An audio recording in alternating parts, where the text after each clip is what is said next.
One of the things that we are experiencing across the world and even in the scientific community is uncertainty. Uncertainty. And that makes people very much afraid. We don't know where the virus came from. I mean, scientifically, we know it came from a particular area. Scientists know it has certain characteristics, but they're still trying to discover more. On my way over here, the president was on, and he said there are a number of already approved drugs, one especially that is used for malaria, that can be a strong possibility. So, Cardinal, you had malaria at one time, so you might be okay. Maybe that was the drug he took. The super duper computer in Oak Ridge, it's been working 24 hours a day trying to identify already existing drugs that might be helpful, or the combination of such. But still, there is that fear of uncertainty. How long will this happen? Just think if you were a bride and a groom and you have a wedding in a couple weeks. Graduations, daily mass, communion, gathering together at the St. Patrick's Day parade, all the things that we are so used to experiencing. And if you go outside today, it's 80 degrees and sunny, and if you weren't listening to the news, if you woke up just like Rip Van Winkle, you would think, what a beautiful day.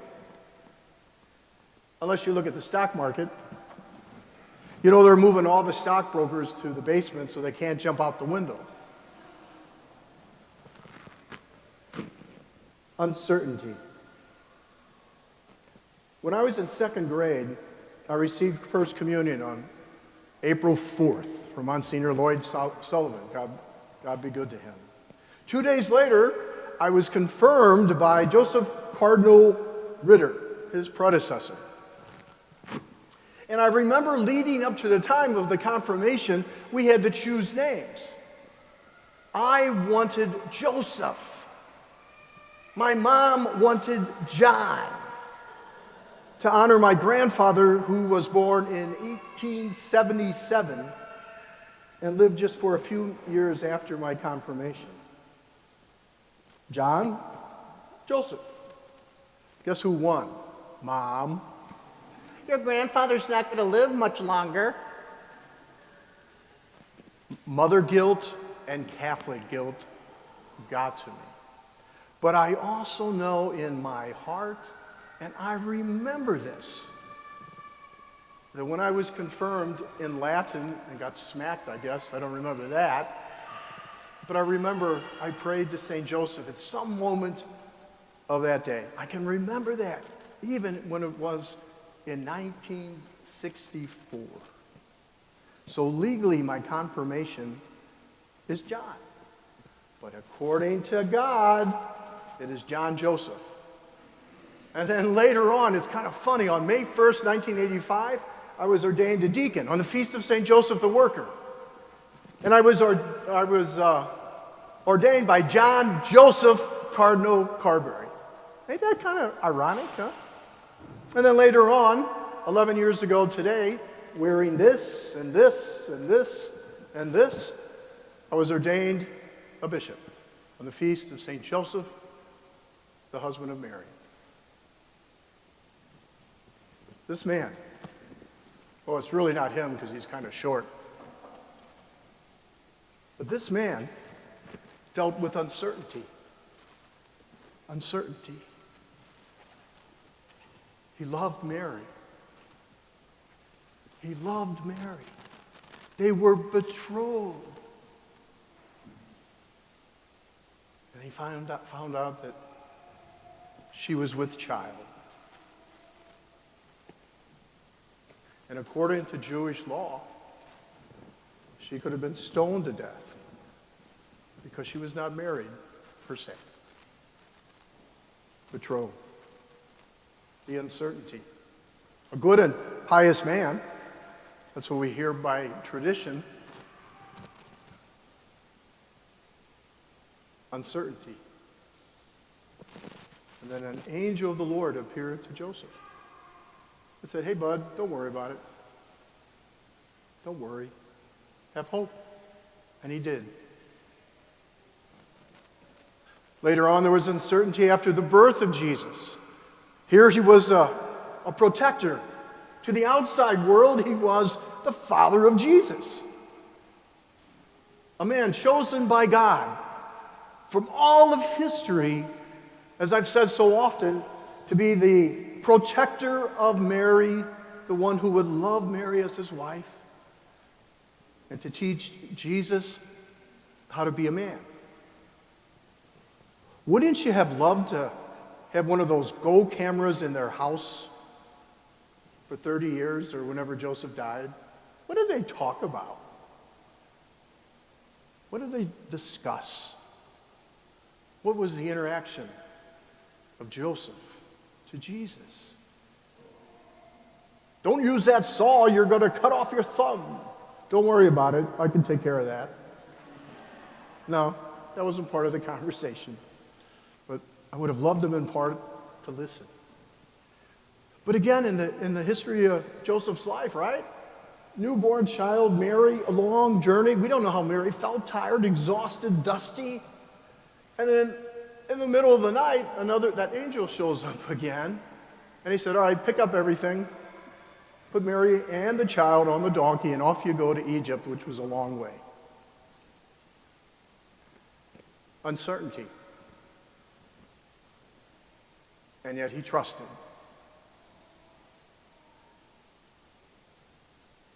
Did you ever read anything that Joseph said? We don't have anything. But we have an example of trust. 2 moments recorded in the scriptures of trust. Even with uncertainty. Today, we enter into Good Friday. As a church, as a people of faith, this is our Good Friday. You know, if you remember on Holy Thursday, we have this glorious celebration of the Eucharist, right? And then we have a procession. And then we darken the church, strip the altar, and kind of separate ourselves and pause and reflect. The next day, we pray for the world. We hear the story of the passion and the death and resurrection, or passion and death anyway, of Jesus. We hear the resurrection a few days later, right? And up until a certain point in history, we did not receive the Eucharist. I don't know if that changed in the 1950s, but and it was called Good Friday, the Mass of the Pre-Sanctified. But as Good Friday evolved, it took on a different flavor. Today will be the last Mass celebrated in this church, this cathedral, for a while. We don't know how long. This is our Good Friday. There's a darkness. There's something shadowing over the world. Something that we cannot understand. Just like the apostles could not understand when Jesus was crucified. The uncertainty, the anxiety, the confusion. And even though they listened to Jesus and he talked about what was to come, and even Peter, you know, don't worry, Jesus, I'll stick with you, Peter. You don't know what you're talking about. And then later Jesus told Peter about his death. That they would take him to a place that he would rather not be and strip him. His own crucifixion. Uncertainty. Uncertainty is filled throughout the scriptures. The early church, the Middle Ages, not in the scriptures, but the uncertainty of life has been a part of our church since the beginning. Since Moses looked at the bush, since the Israelites traveled through the desert. And then in the New Testament, the uncertainty of what Jesus was saying. The apostles scratch it. What did he say? He wants me to do what? To forgive, to love, to pray for? Is that what he wants? And then all through our history, the Dark Ages, the Middle Ages, all the wars, the people who lived in countries controlled by the Nazis and the communists. And even today, as the Christianity is being so much assaulted in Nigeria, where every day, every week, Christians are being slaughtered and the world doesn't pay much attention. It's not their story. So I bet that you all have a certain sense of uncertainty, right? Like you're wondering when I'm going to finish this homily, right? The uncertainty of the future right now is not defined. And right now is when we live our faith and trust in Jesus. Our Good Friday is probably going to be extended for a while. You know, years ago, 11 years ago, and before that, when I had to decide my Episcopal model to be a bishop, you know, it's one of like the first major decisions you have to make after you say to the Pope, yeah, I'll do it, through the nuncio. And originally it was going to be, and he made his dwelling place among us. As a takeoff of Cardinal Regali, my dear friend and mentor, where his is the Word became flesh, part 2, and he made his dwelling place among us. But I said no to that because when I saw the translation in Latin, it was pretty complicated. I'm a practical guy. But also after I accepted, I had this sense of anxiety a bit because I thought, look, I'm a diabetic for a long time. I just had heart surgery a few years ago. I got this and that. But at that time, at that moment in my life, my prayer was the Jesus prayer. To settle myself down, I would just pray Jesus. Jesus. Jesus. And then I would have a pause and I would reflect. I remember this at my parish, at the Annunciata in St. Louis. The Jesus prayer. But there was a long pause. And I thought, well, I already said yes. But I got to trust. Jesus, long pause. I got to trust. And you know what happened? The pause got shorter. Jesus, I trust. Jesus, I trust. Yeah, Jesus, I trust in you. And we had an image of divine mercy in Annunciata, and some point it caught my attention, and I saw those words, Jesus, I trust in you. My sisters and brothers, that's it. Jesus, we trust in you because you will not abandon us. Joseph was always very silent in his heart. We don't know what he said. We know he had the gift of hope. But you know, I don't think he would have said something like, my God, why have you abandoned me? With a marriage that might be confusing.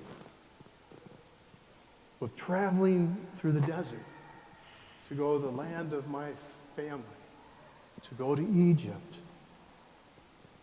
Why have you abandoned me? He didn't say that. Maybe he said, Father, Abba, Yahweh, whatever he might have thought. I trust and I hope. If there's any caveat that I want you to take with you today, during these moments of uncertainty as we enter into our Good Friday, is Jesus we trust in you. I know this is a little extended, but I ain't going to be preaching for a while. And to all the people who are watching this on our website, and Jim, it's going to be taped, right? I want you to know, if you're a member of the Diocese of Knoxville, the decisions that I make, the decisions that bishops are making throughout the United States are not arbitrary, are not made to make your life miserable, or not to add to your uncertainty and anxiety. Believe me, I've lost sleep. Just in the very beginning when I said, don't shake hands, bow and smile. No, our Father holding hands, even though that's been our tradition for I don't know how long. A big controversial was no communion on the tongue. That's the one I got beat up on the most. But it was all based on medical advice, the CDC. I thought that was going to be enough. And then as I began to talk to other bishops, and then more and more a diocese here and an archdiocese there, and they're beginning to close, and the medical advice. And the best way to confront this virus that we know nothing about is to hammer it down so that even though it might exist, we don't want it to exist like this, because then healthcare will be overwhelmed. So the less we hang around with each other, even though we like each other, the less that we do that, the more we can level it down. Scientists are working, the government is working, people are praying, just got to trust. So for all you who are watching this, and for all of you, know that every decision that I make, in consultation with the Vicars General and senior leadership, just like every bishop throughout the world, and even the Pope, is based on actually, as a bishop, being a good shepherd who cares for his sheep. I've asked all the parishes to keep their churches open. With the monstrance, I've kind of wiggled through a little bit church law, because always the Eucharist is exposed, should have somebody in it. So I'm open all through the time. It's open. You can check our website on a daily basis to see what's going on. I'm going to be doing some videos, and also right now I'm thinking about, if this goes on for a long time, what about confirmations, first communions, weddings? The Latinos have very special ceremonies of kind of the rite of passage. There's all kinds of things to consider. Also balancing it out with the 10-person limit that the government has set. We have to be responsible as citizens as well. And if you have young people in your families, or if you're young here, at least let's say under the age of 30, you think you're invincible, and you might be. You might even have the virus right now. And you might just feel a little sick, or maybe not sick at all. But that does not mean you can't transfer it to another person. And that's the scary factor, huh? You can bring it to your grandparent or to your parent. So that's why stay away from the bars, stay away from the beach, stay away from each other. And working together, we do what we can do, not by ourselves. And so for those who are listening, for all of you, every day check dioknox.org. Jim Wogan's over there. He's been working very late hours with his team. knox.org. The Cathedral has a website. Many of our parishes are live streaming masses. I'm trying to decide how we can effectively and protectively offer the sacrament of confession. So we're working on those, so we'll announce some things about that. I'll be announcing things about weddings, all those things, as well as if there's any way, if this is extended, how we can do something without gathering together as a group, but somehow to be able to share the Eucharist with others. I don't know all the answers, but I trust. So I invite you to say that with me. Jesus. Well, I was going to say it slow, so let's do it together. Together we say, Jesus, we. Saint Joseph,